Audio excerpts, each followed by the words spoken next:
What's up, snobs? Shane here to share my thoughts on the first episode of The Falcon and the Winter Soldier, the new Marvel show streaming on Disney+. I am going to be talking spoilers, so if you haven't watched the episode yet, go check that out and then come back and watch this review. Between this and 4 hours of Zack Snyder's Justice League, there was, almost 5 hours of superhero content this weekend. So if you didn't get a chance to watch this, I totally understand. But if you're like me, you grabbed your popcorn, you sat on the couch, and you said,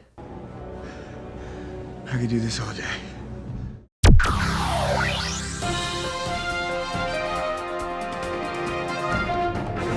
Let's start breaking down what worked, what didn't work.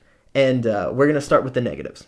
This show really looks and feels like a Captain America movie. And, this is an extension of that story, that universe, those characters, so all of that makes sense.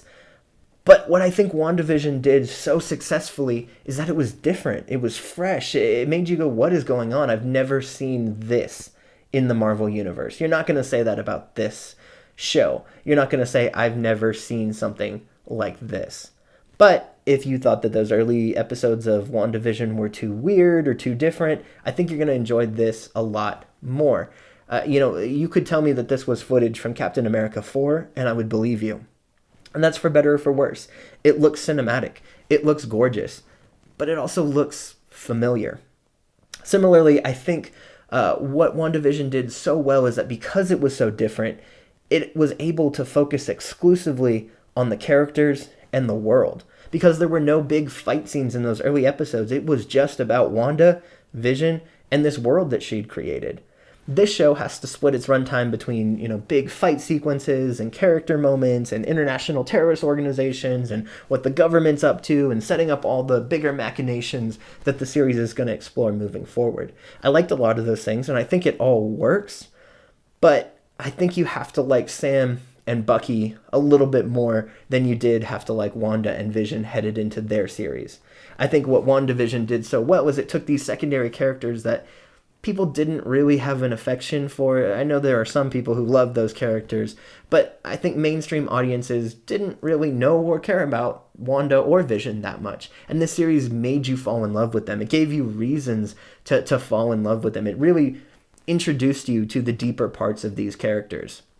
This show, The Falcon and the Winter Soldier, is a continuation of the threads from the Captain America movies. And so if you like Sam and Bucky in those movies, if you found them interesting, if you wanted more of them, you're going to get that, and you're going to get them fully fleshed out here in this series.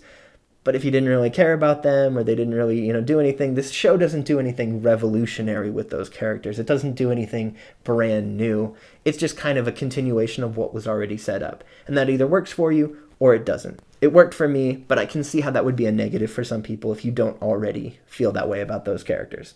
I love that the show is giving us more depth in terms of character work, but the writing needs to be able to match that. And in some places in this episode, it just didn't feel on par with what they were trying to do. There's a couple scenes in particular where the dialogue felt unnatural. It didn't feel organic, like someone would actually say that. It felt like this is just the plot point that this character needs to say. A couple of those scenes in particular involved Bucky. One of the scenes was his date scene. I think the point of that scene was for us to go, oh, wow, Bucky's past is going to prevent him from having a normal life.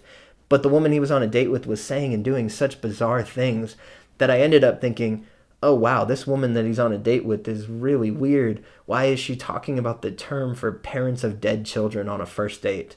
We'll obviously see this change in the coming episodes, but I really wanted to see Sam and Bucky interact together. I wanted to see their dynamic again on screen. I like seeing them established separately. I like that they each got this time to kind of breathe and be who they are in their own separate stories. But I would have loved to see at least one scene at the end bringing them together and really showing us that dynamic. I think the show is missing that hook. That relationship is going to be the thing that we tune in every week to see. And we didn't get any of that in this episode. And so I would have loved to see them play off of each other in at least one scene at the end of this episode. The show is called The Falcon and the Winter Soldier. Let us see The Falcon and the Winter Soldier. Can you move your seat up? No. The last thing that didn't really work for me was the introduction of the new Captain America at the end of the episode. I love this idea. I love this story point. I think it's a really cool concept of the government trying to force this to happen. I think this story is going to play out over the series and it's going to be really important to the events moving forward. But why did he look like that? I like Wyatt Russell. I think he's a good actor. I really like him as the choice to play this character, but why did he look like that? And how were we supposed to feel as an audience? Were we supposed to see that reveal at the end and go, oh, he looks goofy? Because that was definitely my response. It was kind of the big cliffhanger at the end of this episode, and it just fell flat for me because the look was so uninspiring. I'm sure it'll look better in action, but for now, I was pretty disappointed with that reveal because it was just kind of goofy. That's what didn't work for me. Let's look at what did work about this episode. The action is amazing. The big fight scenes at the end of WandaVision didn't really do anything for me, but the opening fight scene of this show made me go, wow, they can accomplish movie-level fight scenes on this show. And so, this episode is worth watching for that opening fight sequence alone. And also pacing-wise, I think it was really smart to front-load the action in this episode like that. Give us the big, long, epic scene, and then kind of settle into the smaller story of this episode. I also really liked the Winter Soldier's flashback fight scene. I think this was a great reintroduction of the character. It reminds us of the viciousness of that character, and it helps us remember why he carries so much guilt. It visualizes why he's going through this emotional journey that he is.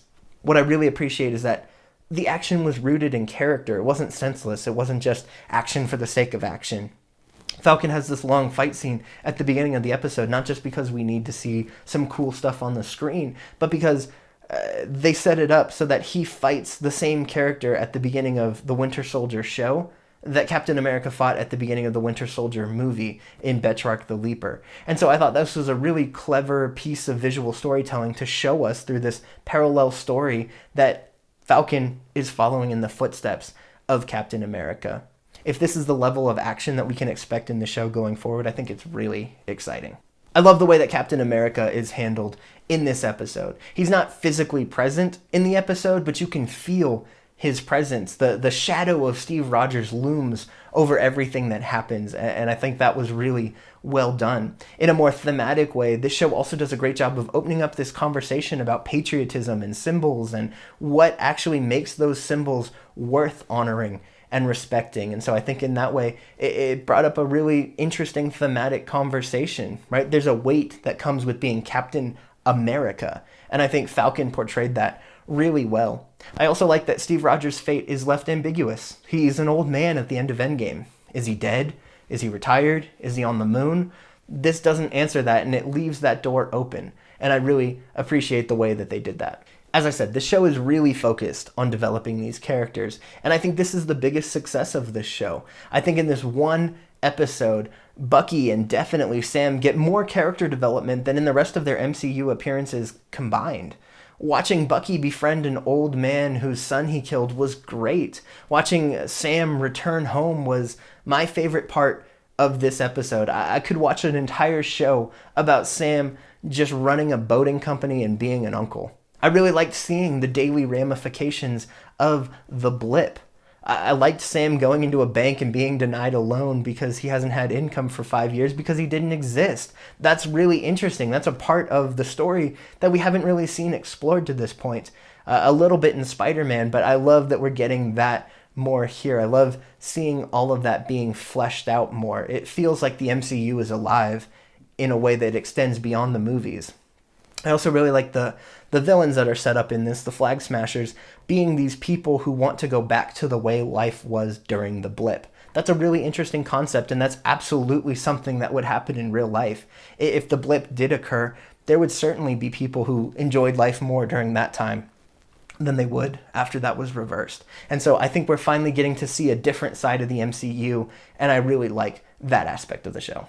Finally, I think that this show feels like it matters to the MCU at large. It feels like what happens on this show is going to be important going forward. It feels like must-watch content for Marvel fans, and I think that's a great success of the show. I think this connection is built through stuff like having Rhodey show up and returning to the Captain America exhibit, and bringing back a secondary cinematic villain like Betrarch, and hearing a banker extend his condolences for the death of Tony Stark, seeing the government introduce a new Captain America. All of these things feel like they matter. It feels like this is connected to the MCU in an important way. The show doesn't feel disposable in the way that stuff like Agents of S.H.I.E.L.D. could feel at times. It feels like this matters, and what happens here is going to impact the MCU moving forward, and I love that. Overall, I'm interested. It doesn't yet have me captivated the way that WandaVision did right out of the gate, but I'm definitely intrigued. I want to see how the story plays out over the rest of the series, and I'll definitely be watching week to week. Thank you so much for checking out my review of the first episode of The Falcon and the Winter Soldier. What did you think? Let me know in the comments below. Make sure you like and subscribe. If you haven't gotten a chance to watch my review of Zack Snyder's Justice League yet, make sure that you check that out. And come back on Friday. I'm going to be reviewing the Best Picture nominee, The Father. I've heard great things about that movie and about Anthony Hopkins' performance, so come back on Friday and hear my thoughts on that movie.